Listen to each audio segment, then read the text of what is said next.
Is that it? Yeah. That's so good. Are we shooting? Yeah. Okay. Hey, what's going on? My name is Mohamed and I am here with a Buzz After Hours Extra. I am probably on leave right now, probably at a beach somewhere. I haven't really enjoyed the summer at all, and so I'm trying to catch the last of it. That's probably where I am, and that's why there isn't a full episode this week. But instead, I wanted to talk to you guys about what is behind me. There's a lot of things that I care very deeply about. Yeah? All right, let's do that. Today we are talking about the mood board that has been sitting behind me for the last 20 episodes of the show. If you're curious at all to what's on it, let's talk a little bit about what constitutes all of the influences that make me as a person. If you're not curious about it, then maybe just skip this video. You shouldn't be here. Let's start with the one and only Notorious B.I.G. This is probably the greatest photo that this guy has ever taken. Biggie has been one of the greatest, if not the greatest in my opinion, rap lyricists of all time. His music helped shape me when I was a teenager. Like, his legend just sits above everything that is hip hop today.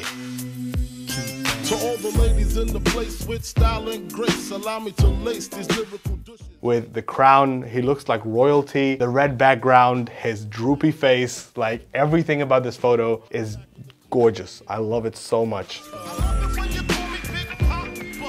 your hands in the air if you's a true player. Going from a king to a queen, right here, this is somebody that a lot of you have never heard of before, but it is probably the most iconic person in all of Middle Eastern pop culture. Her name is Kulthum. She is a singer, but she was massive. She was enormous. She pretty much became the foundation for all the music that came in the Arab world and the Middle Eastern world since the 50s and 60s. But also she had a massive influence on a lot of Western artists like Bob Dylan. So there's all these rumors about when she used to sing, her voice was so powerful that the microphone needed to be at least 2 meters away from her or the microphone would shatter because of how much ferocity was in her voice. She used to always carry a handkerchief with her everywhere. It was her signature. There is a radio channel in Cairo in Egypt, where I'm from, where they play nothing but her music 24 hours a day. And so like, if you ever go to Cairo or anywhere in Egypt and you get into a taxi, chances are that taxi driver is going to be listening to Kulthum. That is how much of an impact she still has nearly 70 years after her death.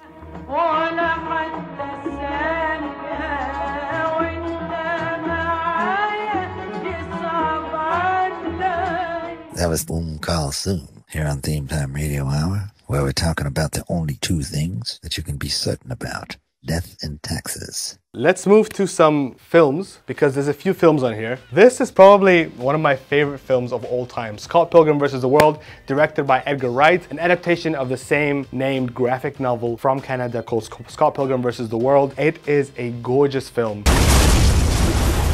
Mr. Pilgrim! I'm Ramona's first evil ex-boyfriend. What? Essentially, what Edgar Wright did to bringing that story from a comic book into a movie was something that I'd never ever seen before. It's funny, it's engaging, it's surprising, and it is an innovation in filmmaking. The soundtrack is amazing, and all of the characters in there I'm totally in love with. From Scott Pilgrim to Ramona Flowers, like the band members, the League of Evil Exes. I have so much joy watching that movie. I've seen it maybe about 6 or 7 times already. Every single time, I just find something new about it to love. If you want something bad, you have to fight for it. Step up your game, Scott. This one is going to be a little bit controversial, but you may have noticed that I have a Yeezus poster on the back here. He is one of the most influential artists on me, even though, yes, we understand that he's in the sunken place right now. Please get help. I don't know what the hell's going on with you right now, but something needs to change, because that red mega hat and all the stuff you've been saying about slavery, not cool. But having said that, Yeezus, the album that he put out, was a groundbreaking album. It changed the way that I saw hip hop and music. His live show was phenomenal. He had a mountain on stage. He had a giant ramp, which he walked up on, dressed in a long black robe and a bedazzled mask. It was just like, it was like a theater show. I didn't get to see that show, sadly, but I did get to see him on a St. Pablo tour when I was in LA, and that show was phenomenal. He had a moving stage that hovered over the audience, so wherever you were, no matter how cheap the seats that you got, which in my case were very cheap seats, you got to see a little bit of Kanye, and he did all my favorite songs and he ranted in the middle of it. Anyway, I love Kanye, and I also think that he needs help. Don't tell me about being likable. Of course, speaking of the sunken place, we kind of overlooked the poster that's always directly behind my head, which is Get Out, the beautiful horror film directed by Jordan Peele, which like changed the culture and changed a lot about how we talk about racism in the 21st century. If you haven't seen it, you should go watch it, but essentially it's about what racism looks like within liberal circles, within areas and communities that don't think that they're racist. And it's something that I identify with so much, having grown up in a country that prides itself on being very progressive, but also overlooks the fact that a lot of those racism, a lot of that racial structure still exists. A lot of casual racism, microaggressions, things that I had to put up with in a workplace, at school, so many of those things embodied in an incredibly creative way through a horror film as such. And really, if you haven't gone to see Get Out, go watch it. Brilliant, and it's so enjoyable. Chris was just telling me how he felt much more comfortable with my being here. Get out. Sorry, man. Get out! Yo! Of course, some of these things on the wall aren't necessarily movies or pop culture in a sense, but books. There's 1984 here, and the infamous slogan, "War is peace, freedom is slavery, ignorance is..." What is that last bit? "Ignorance is strength." I forgot it already. But basically, 1984 is one of the most infamous books of all time. Talks about what happens when a society succumbs to totalitarianism, when government becomes in control of everything and everyone's lives, and how difficult it becomes trying to figure out who you are and trying to escape that. Of course, people love to bring it up a lot. There's a lot of echoes in how we exist in today's world, in the way that a lot of our lives are being surveilled. We're living in an incredible world right now. Technology is moving at such a rapid pace, and we don't know where any of it's going. Some of it's kind of scary, some of it's cool, but I think as long as we learn the lessons from books like these and hold on to them, then maybe we can be a little bit vigilant. I don't know, maybe it's too late. One thing that holds a very dear part in my life is The Room. Phenomenal, Oscar-worthy film. You have to watch this movie. This is one of the most recommended movies, in my opinion, of all time. It is also considered the worst movie of all time. The whole thing is so badly written, so badly directed, so badly acted, and yet there's so much joy in it.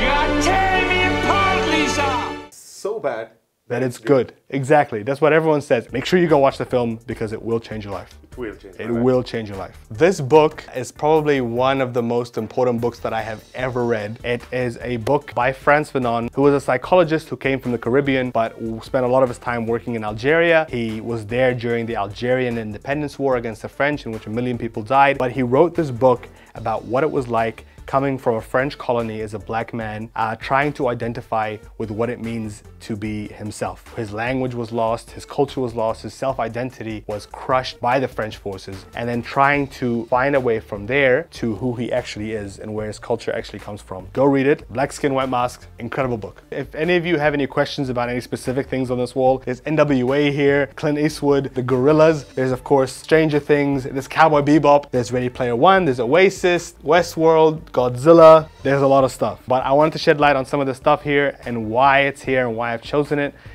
in order to maybe shed some light about where I've come from in terms of my pop culture background and what are the things that have shaped me as a person and shaped this show and the language of this show. Any questions, please fire away. And if you have any recommendations, then please leave it in the comment below. Subscribe, follow us. I will be back from my holiday next week with some hard-hitting, deep content.